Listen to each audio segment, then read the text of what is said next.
Oi, gente!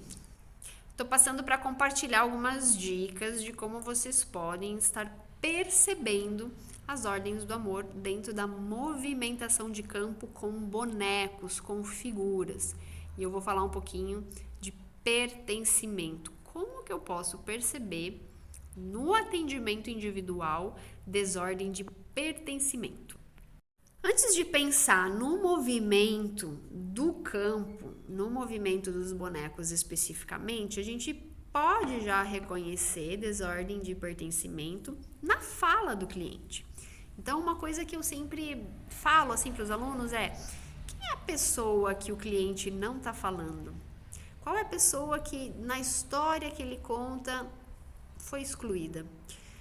O que ou quem é rechaçado, é talvez rejeitado, criticado, se existe algum sentimento, alguma emoção que não é permitido, que não é falado, e aquela pessoa reprime, ou ela está falando de várias coisas e esquece de alguém. Então, na fala da pessoa, você já começa a perceber, através do rechaço, através do esquecimento, através de tabus, o que aquele sistema está mostrando que não é permitido, que é excluído. E é exatamente para lá que eu preciso olhar. Pode ser luto, né? Às vezes a pessoa fala, eu perdi alguém e não consegue nem falar, né? A pessoa já fala de uma perda e você percebe que tem um choro reprimido ou o próprio corpo sinaliza algumas emoções reprimidas, já podemos pensar em exclusão. Aqui que tem um pai e um filho, uma filha, que é o teu cliente, por exemplo, tá? Então, na forma como a pessoa posiciona os bonecos, independente se são bonecos estáticos, se é Playmobil, se são bonecos flutuantes, a forma como o primeiro posicionamento acontece já revela muito sobre as desordens do amor. Como nós estamos falando de pertencimento, se essa pessoa coloca o boneco de tal forma que fica de costas para alguém, ou se é muito distante dessa pessoa, ou se até tá grudadinho, mas realmente tá de costas, né? O mesmo movimento de não olhar. Às vezes até os dois bonecos ficam de costas. Pode ser uma desordem de pertencimento.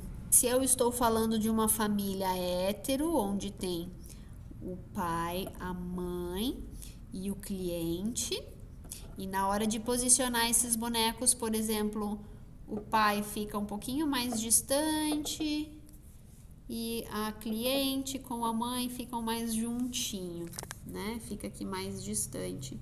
Isso aqui pode ser um movimento de exclusão. Primeiro porque a gente já percebe que essa cliente, essa filha, tá bem do ladinho da mãe. E aqui já se fala de hierarquia também, né? Mas não vou entrar na hierarquia, ou seja, ela tá no lugar do pai. Então, se ela tá no lugar do pai, esse pai tá longe. Então, aqui tem uma exclusão.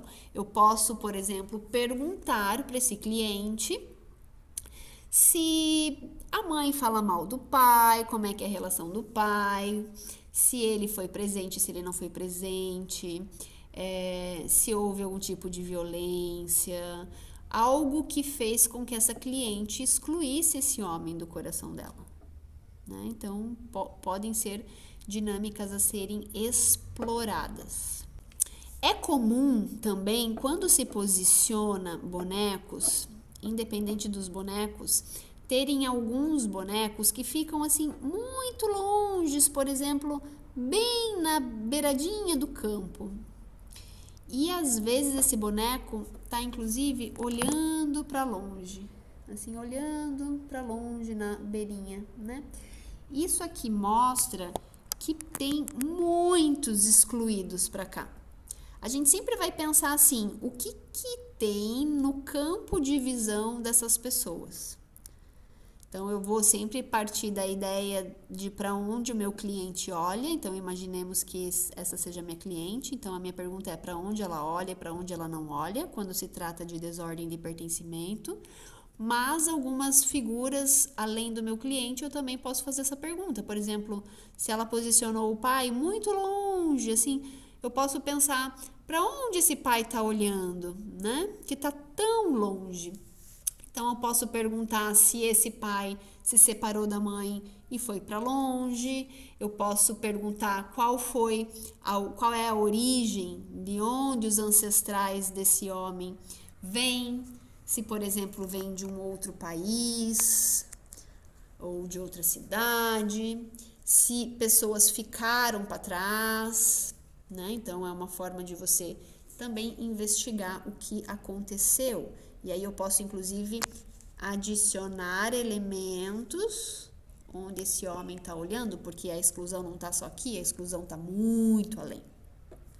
Ainda sobre a temática de exclusão, uma coisa que pode acontecer no campo, por exemplo, é alguém posicionar o seu parceiro, o seu filho, e a pessoa, o próprio cliente, ficar de costas para essa família atual, né? Para sua família atual, ó, fica de costas.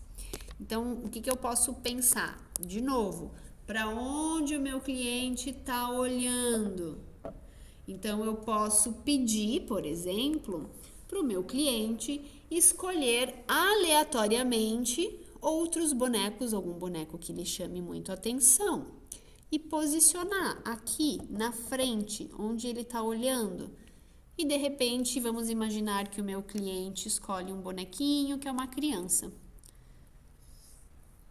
e coloca aqui na frente. E eu posso perguntar, se for importante, se essa pessoa perdeu alguma criança, já que ela escolheu uma criança, se ela perdeu algum irmão pequeno, ou se algo aconteceu quando ela era criança, porque também pode ser o próprio cliente criança, tá? Então, pode ser um posicionamento. Nesse posicionamento, a gente percebe que isso aqui foi excluído. Então, a pessoa pode dizer, olha, eu tive uma infância muito difícil, algo aconteceu lá e ela não conseguiu ainda integrar, né? Tá excluído. Ou sim, eu perdi um bebê, tive um aborto, ainda não consigo falar sobre isso. Então, é uma exclusão. Ou, às vezes, um irmão que não nasceu e que também precisa ser visto. A partir do momento que a gente coloca isso no campo, a tendência é que essa pessoa consiga olhar, então, para o seu sistema. Bom, gente, aqui foram alguns dos muitos movimentos que podem surgir na constelação. Eu demonstrei com bonecos estáticos, mas a mesma coisa acontece na água, a mesma coisa acontece com o boneco Playmobil. E se você perceber, reflete muito a movimentos que acontecem no grupo. Por isso, se você quer investir em atender individual, é extremamente importante participar de grupos, observar como os representantes se movimentam no grupo, porque é muito semelhante ao atendimento individual. O que acontece no grupo vai se repetir no atendimento individual, claro, com algumas limitações, porque os bonecos não se movimentam, mesmo que seja Playmobil, né, que mexe o braço e que senta, mesmo assim há uma limitação, não tem emoção, né, não tem o olhar, mas ainda assim o macro do movimento a gente consegue observar. Então, espero que tenha ajudado de alguma forma.